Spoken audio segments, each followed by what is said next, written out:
This video is going to be about the 9th chapter of the technical analysis book, which is about moving averages. One of the key notes about the chapter is that moving averages are a great indicator because of the way they are constructed. But an important thing is they work the best in a trend and not in like a sideways movement. So either up or down trend, right? In a sideways movement, they often they give invalid signals most of the time because, well, it could just be a short outbreak to the top and it could right back down, which a buy signal is not going to be a great thing, right? So there's a lot of different moving averages actually, and I'm just going to go over on the keynotes and about one of the most important indicators the book described. And I guess I actually took every single indicator because, well, I don't want to exclude anything. Maybe as of now, I'm not sure if something is important or not. I don't know. So I actually did some work in the Pine editor. I'm just gonna go over it and sort of showcase whatever is going on the chart with using the Pine editor. So let me just uncomment these, okay? So I'm new to Pine editor. I just tried some things and don't blame the code, right? I'm just trying things out and trying to indicate it using the Pine editor. Because you have actually for example, the moving average. You can sort of choose how much it's based on. So this one will take a 9-day moving average. We'll take the 10-day. And when we implement our own, you can see, hey, where's the moving average? Well, it's actually exactly on top of each other because they're the same, right? You can choose just different timelines for these. And right now you will have actually a slow moving, which is going to be on a greater time period, or a fast moving, which is on a shorter time period. But for now, we'll just focus on our own, which is going to be the 10-day moving average. And I don't know, the first one is a simple moving average, which is going to take the past 10 days. So let's take this day, for example, and it's going to look at the past 10 days and take that and create a sort of average price out of that. So every bar has equal weight. This has two problems. One, it doesn't include a price action, which is important. And the other one also being there could be huge spikes in the price. Right now it's actually a decline, but let's say there's a giant sort of spike happening. Let's take this one for example. You can see there's a giant spike like 5 days after the spike has happened, which is not a good sign. And the next moving average actually solved this, which is the weighted moving average. What this moving average does, it takes every single 10 days on this day and gives like the day we're at now, like a 10 times 10, and the day before that, the 9 times 9. And so what happens is the last day, the 10th day, or like the first day, I don't know how you want to see it, is a 1 times 1. So this spike right here, I'll just create a new one, is much less frequent on the weighted moving average. And because the the current day is the most important one, you of course see the spike faster on the day itself, right? So you can see this one is actually quite different. They might look the same. I guess this one is more accurate on the data itself. And then there's a third important moving average, which is going to be the what was it? Exponentially moving average. So what this does, it eliminates the last problem, which it includes the price action. Because right now these spikes are eliminated with the weighted moving average, but still it doesn't really include the price action, which is quite important, right? Because this one as well, it just looks at the close and the open. It doesn't really take in the price action. There could have been a giant spike to the upside, and it wouldn't matter. I think it's still a sign if there's a giant spike to the upside.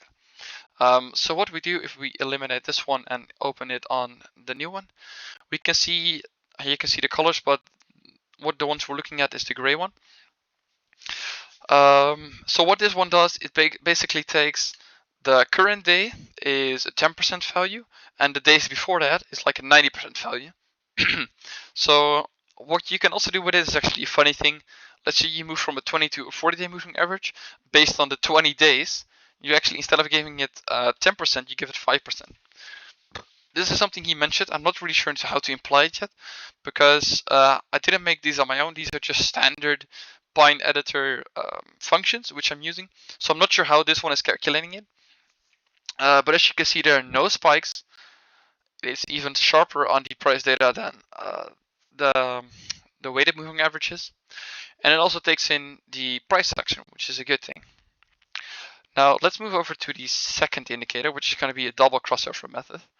Basically, what this is it is using two moving averages to create sort of buy and sell signals, which is actually one of the great methods to go into a trade.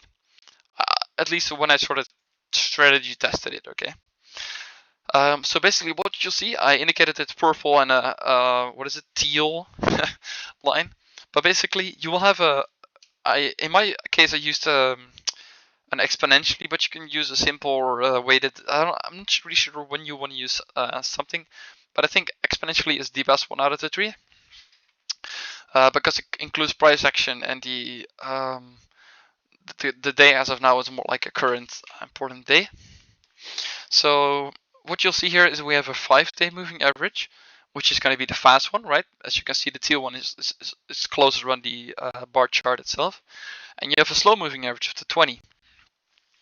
Now important ones actually is a 5 and 20. Here 5 and 20, and the 10 and 50 is also sort of most used. And I think if we get a double crossover, maybe it's using these standards as well. Double crossover. Yeah. Not sure if it's there even. Crossover strategy. No, okay, sorry, I'm not sure what this is. Let's not use these. All right, but but when you would go on the buy signal is when 5 in our case exceeds the 20. So if we go for a short right here, we can see the 5 goes below the 20, and you would actually go into a buy option, or like when you go short, of course, when the 5 exceeds the 20 again. So you had made a 5%, and you can use leverage or not. I'm not really sure. Whatever you want, right? But you would have made 5%, and you can also see even the slightest upside movements. For example, right here, you will only make 0.38, which might not seem like it's a fair amount, but it's not a loss, right? So from what I've seen, it is not often that these signals create a false signal. Most of the time, they're quite valid, and I'm actually not afraid to like use this as a sort of trading system, right? Because even when you zoom into the 15, it of course is not going to make as big of a how do you call it, profit as a 1 day, but it's faster, right? So let's say we're on this shorter term, and we'll go to the go short here, and when it exceeds it here, you'll see it's 16%, 10% leverage. I'm just naming things, 1.6%. Okay, that's you're I think you're almost breaking even with the trading fees you got, but this is actually a false signal, right? Because even though the price was a bit lower or almost the same, you will have trading fees. So maybe the 15-minute chart is a bit too short, but even though all this happens, there's still great amounts where you will actually make money. For example, here, and this one as well is a good example because you were going to short here, and you will actually go out of the short here, which is 0.83%, right? It's still good profit. Like I think you could make with €1,000 about like €10 a day with this spot, which is it's fun. It's not a whole lot, but I think it's pretty cool if your system works, right? We can also take a look at the 10 to 50-day moving average. I'm just gonna use the same colors, but I'll just add in the chart. And what you can see, oh, it's not really that. So this is the 10 to 50. You can see this one. It's less fast, sort of to say. But normally, what they recommend is actually not using this in crypto or anything, but just on the like S&P 500 or anything like that, and of course in a trend. So he would make also 0.5, which is less than the 5 to 20. But of course, it depends on the situation. I'm not sure which one you want to use, but these ones are well known, sort of. Now, there's actually another method, which is going to be the triple crossover. It's really like the double crossover, except now, you didn't guess it, it's using 3 lines to really determine when is a good buy signal, when is a good sell signal. So basically what you'll see here, I'll just give it some colors, the slow one, the medium one, and the fast moving one. And you will go into a short or either a long when the 4 exceeds the 18. So in our case, the teal one exceeds the, what is it, maroon one. So here we'll go have actually a really small trade. But let's just take a really good example, which is the teal one going below the maroon one, right? You will go and actually have a 30% profit after 30 days. That's amazing, right? Percent per day. That's good. But you also see there's some downsides to this. It doesn't always work, and this one is 0.7. And yeah, sometimes it's just not moving that fast. So what you can also choose to do is, I guess, sort of leverage it so that the moment the price goes below again, or like, you can really change depending on things, but you can change things. And I do believe the 4, 9, 18, it's almost similar to 5 and 20, right? Because you're, I'm not sure when, I don't think the, no, never mind. This is a good thing, okay? And I think I will prefer to use the 4, 9, 18 over the 520, but it's almost the same because you do 4 instead of 5 and 18 instead of 20. So it's almost the same actually. Now another one is envelopes. Envelopes are basically determining if the market is overextended in either way. So it could be overbought or oversold, right? And normally it's a great sign to go long when it's oversold or go short when it's overbought. But the other thing he mentioned is when something is overbought and the price doesn't actually increase. So you see there's 20% shorts and 80% longs.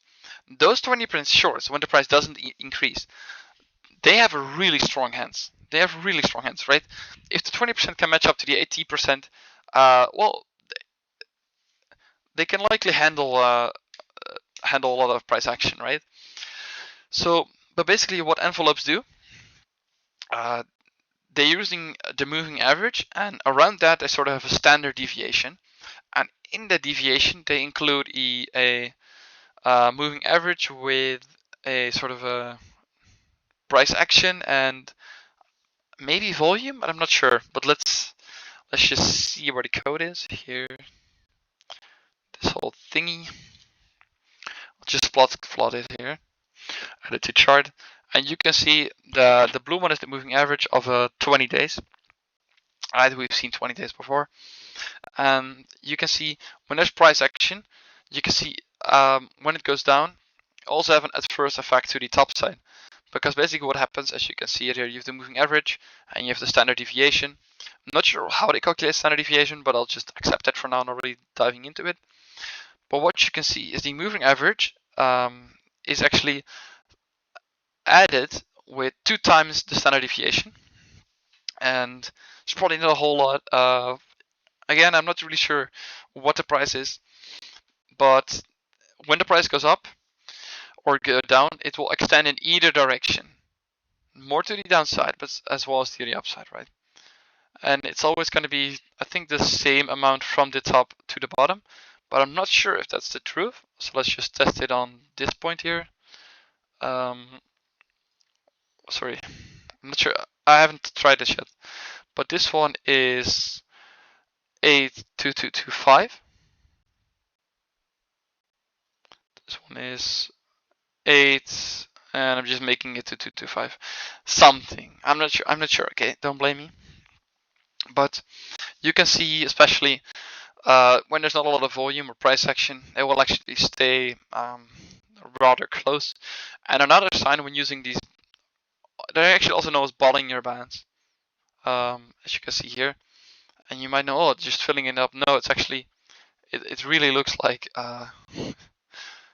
it's almost similar to each other, because the Bollinger bands, and if I put my own on top of there, it's the same again, because, well, these are well-known numbers for using Bollinger bands, 20. But when the market narrows down, generally it will move into a new direction. And here the market is quite sharp, sharp on each other. Here it gets really wide, and especially you can just see it all happening over and over again. So market is quite short right now. Could go in any direction.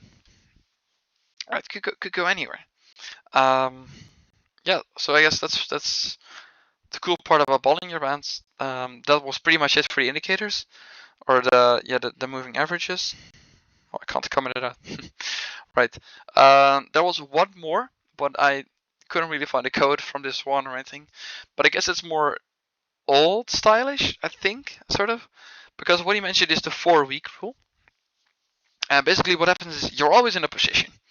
And as the text says it, you cover short positions and buy long whenever the price exceeds the high of the 4 preceding full calendar weeks. You can apply this to days and hours, I believe. That's what he mentioned. But yeah, it seems like it's more effort than just using a moving average or anything. And on the other hand, it's going to liquidate long positions and sell short whenever the price falls below of the 4 preceding full calendar weeks. Yeah, he says it doesn't have to be a trading system, but it can also be used as an indicator. Right, I couldn't really find an indicator when I was trying to search for this. But yeah, it's I guess it's there. I don't know. I don't know what you want to do with it. I think I'll upload the code. I think I'll just put it in the description. I think they allow up to 500 characters or something. So I hope I make it. Otherwise, I think I'll just use do sort of a file online or GitHub. I don't know. But yeah, that's pretty much it for this video. The next one is going to be about oscillators. Oscillators are actually a great thing to use with moving averages, because oscillators are better in a sideways moving trend, because they can really well indicate whenever price, for example, entering a breakout, and what is going to happen with that, as opposed to a moving average, which breakouts will often. Well, it's better in a trend. Okay, I'll still have to look into it, but those are the main parts to take care of. And yeah, that's it. So thank you.